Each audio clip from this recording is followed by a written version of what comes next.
Yo, what is up everybody, and welcome back to another Madden 25 online game. Today we have the New York Jets and the Atlanta Falcons, the Week 5 matchup of Monday Night Football. And surprisingly, the Atlanta Falcons are the team with the worst record heading into this game. They're 1-3, and if they lose this game, they'll be a very alarming 1-4, and it might just kill their playoff chances. Because if you're going to lose to the New York Jets, then you might as well just end your season with the rookie quarterback going into the Georgia Dome.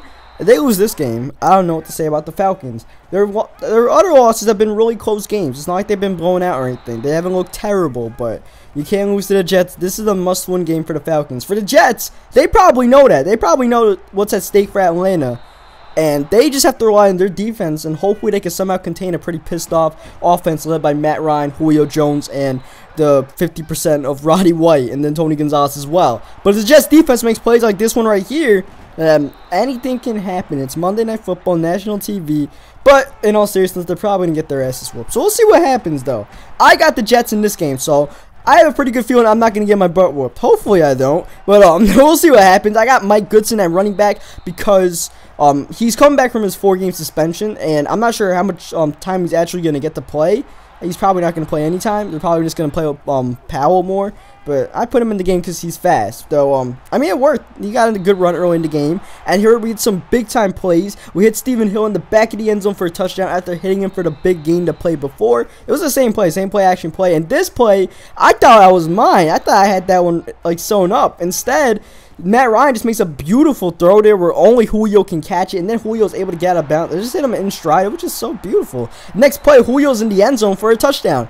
So that was just, great drive, good drive by him. We'll get him though. We'll figure that stuff out eventually. Meanwhile, we're back in offense. We got Clyde Gates returning the ball for a pretty good gain, and we're gonna try to establish the balanced offensive flow that we tried in the first half. We got the run game going, and then we got the play action going. Clearly, the play action game was working. He's playing a lot of man coverage, which I'm liking to see because that means that plays right into my hand. I don't really care whether it's man or zone. I feel like I could usually beat both, especially if it's soft coverage like the way this guy's playing. But the man coverage, it feels like it's easier to beat. Like the way he's playing it, like this is just easy. There's no way I should be able to complete this same bootleg pass for the 3rd time. And then next play, run hurry up, and again the end zone, Mike Goodson. So I'm feeling good about my offense. I'm feeling good about my offense. We'll just see how the defense plays because he did score just now. And at some point we're gonna have to get a defensive stop if we want to win this game. And I gotta rely on some sort of playmakers. And here should have been my own playmaker there with the ball hawk. That's just a classic case of ball hawk not wanting to work. Because I was standing there, literally in the damn drop spot, and I don't know, I hit Y, and my dude Bush just stood there. And here, this is just a case of Bush not being fast enough to cover Julio Jones. Maybe if I had like a Palomalu or something to use, might have been mine. Instead, not mine. They're 3rd down and 10. We put this dude Copels in a purple, and Quentin Copels is going to get a great return for us, dodging the tackle, and Copels is in the end zone. Not only a great return, what? That's just the best possible thing. We get a pick 6 on that. He was just getting a little bit too easy to figure out what the amount of times he was going to that curl route, so he put the purple there.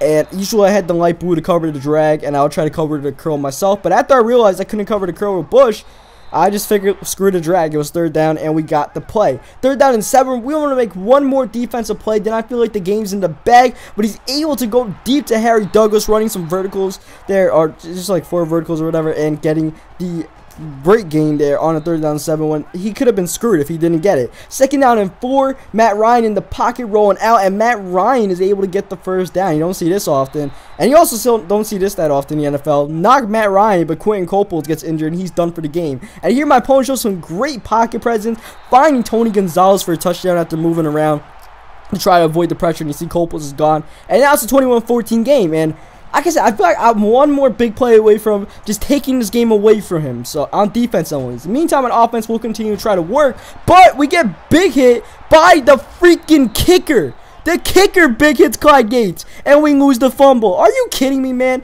I know I have bad luck with fumbles, but that's just stupid, dude. The kicker. And notice how I never recover those fumbles either. That's the low point. That's the low point. And instead of putting this game away, now he has a chance to tie this game, but he throws an interception to Kyle Wilson as soon as he enters the red zone, looking for Tony Gonzalez, but we made sure we had somebody manned up on Tony Gonzalez because, well, it's Tony Gonzalez. And now, instead of getting the touchdown, he turns the game back to my favor, and the momentum shift can be felt. Santonio Holmes is gone. What a beautiful play there. What some just great cuts. Santonio Holmes' agility, able to get into the end zone and just, you know, hit that little drag again, and this time we made it work for a lot, like a what, 5-yard drag turned into like an 80-yard touchdown. And now one more defensive stop. That's all I want. One more defensive stop, and I feel like we're good. We're getting pressure on Matt Ryan. This Jets defensive front is getting things done. 3rd down and 10. He's feeling pressure, and there's no pressure. That's the thing. There's no pressure, so he rolls out, and he's looking at Jaquiz Rogers way downfield, and he cannot get it. I believe Kyle Wilson forced the drop there. 4th down and 10. He goes for it in desperation mode in the 2-minute warning, and nothing is open. He won those curls. They weren't open. He won the check down to the running back. We were on it, and he ended up taking a sack, and even though we didn't recover the fumble, it doesn't really matter because it was 4th down. 2 plays later, we get in the end zone. I could have ran the clock down, but I ran hurry up because I knew if I audible to the play action play, he will leave the flats open. I'll be able to get the touchdown with the fullback. So I decided to go for sure points rather than killing the clock and maybe only having to settle for a field goal in that drive. And I'm cool with it because I feel like, you know, our defense is just wrecking havoc right now. That should have been a pick there. Pressure came in his face. 3rd down and very long. Matt Ryan looking for one of his weapons, but he's got none of them open. Pressure comes again. He has to throw it away. 4th down and 15. Once again in desperation mode. Looking in the corner. No. Looking at anybody. Back to the corner, and he gets picked off by McIntyre.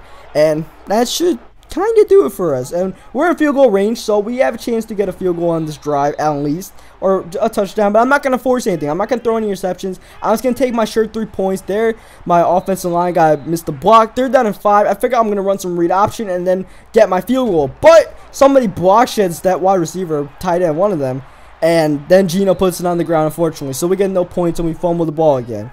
Though that's kind of on me for trying to run the option there with Geno, but at the same time, I did not expect that block shit. I would have probably tried to get away from the hit if I knew that dude would just block shit from hell. But I mean, we still have a 35-14 lead, so I'm not really mad or anything. Even though, you know, I've lost 2 fumbles, I still feel like game's in hand, especially since we get the onside recovery. And look at this. I'm like trying to make plays out here. He's trying to dive, and that's not good. You can't just dive around like that. We do a little circle around. We almost get the touchdown there. We get big hit, unfortunately, at the 32, so we're in position to get more points. And Geno is having a perfect game so far. 8 for 8 passing. The balanced attack that I talked about is just coming through so great. Once again, the same bootleg play that he can't stop, and he still can't stop it, but Stephen Hill dropped the ball. 3rd down and 11. He comes out man coverage, so I go to an obvious man beater, the out route, which I didn't run all game, so he definitely was not going to look for that. And we get the 1st down, continuing to move the ball. Mike Goodson gets big hit there, bringing up yet another 3rd down. We're looking to convert yet again, and I might have had X open if I waited an extra second, but I check it down to A. Just playing really conservative just because I know I had the game in control. It's a 21-point game, pretty much in control, and you know, he's just shook right now. He's absolutely shook, and the pressure is getting through. We get a sack there with the rookie Sheldon Richardson. 2nd down and very long, and he's just in a box. Look how far he's going back. The snap is at the 14-yard line, but he's going all the way into his own end zone because he's feeling ghost pressure right now. So I'm only saying 3 people, but the 3 people are working. Just D-line is just killing it right now. And that just kind of shook. If he wasn't already shook by the coverage and the fact that no one's open, the pressure just absolutely destroyed him. And, you know, that's just going to do it for him. And this was just unlucky for him. If the game wasn't going bad enough for him, he gets some late hit penalty that usually does not happen. Usually you'll see those big hits and you won't see the penalty, even though it should be a penalty. Usually they don't call it, but there they did. And Mike Goodson is gone. Once again, bad break from losing Mike Goodson, but since I'm up by so much, I don't really care. And here Geno making sure I get out of bounds so I don't fumble the ball. I'm very aware of that. But 3rd down and 3, we're going to take a chance on the quarterback draw here because I'm just going to guess that he's only going to rush at least 4, probably 3 people, and that's what happens. And we were able to get in. He had a chance to make a play with the safety, but just could not. And Geno got the touchdown, and that will pretty much do it for this game. As you could already tell, it was over. It's 45-14. No way I blow like what, 28-point lead heading into the 4th quarter here. It's just not going to happen. So we are going to force our opponent to concede in a second, but What a crazy week in the NFL, huh? I'll try to talk about that a lot tomorrow, but a lot of great games, especially since a lot of bad teams like the Bucks and stuff, and the Steelers were on bye weeks. That left a lot of great matchups, and there were a lot of great games. So hopefully this Monday night matchup could be like that. Hopefully it won't be a blowout. It'll probably be a blowout in the other way, not the Jets blowing out the Falcons, but the Falcons blowing out the Jets. But I mean, I don't know. There's just no way to avoid it. I could be wrong, but I got Falcons over Jets. And that'll do it for this game. He throws a bad pass on 4th down just because nobody's open. Tries to force something. And Kyle Wilson makes the play. And he ends up rage quitting out. So, hope you guys liked this video. Leave a like in the video if you enjoyed it. Subscribe for more Madden 25 online games. And I will catch you guys next time.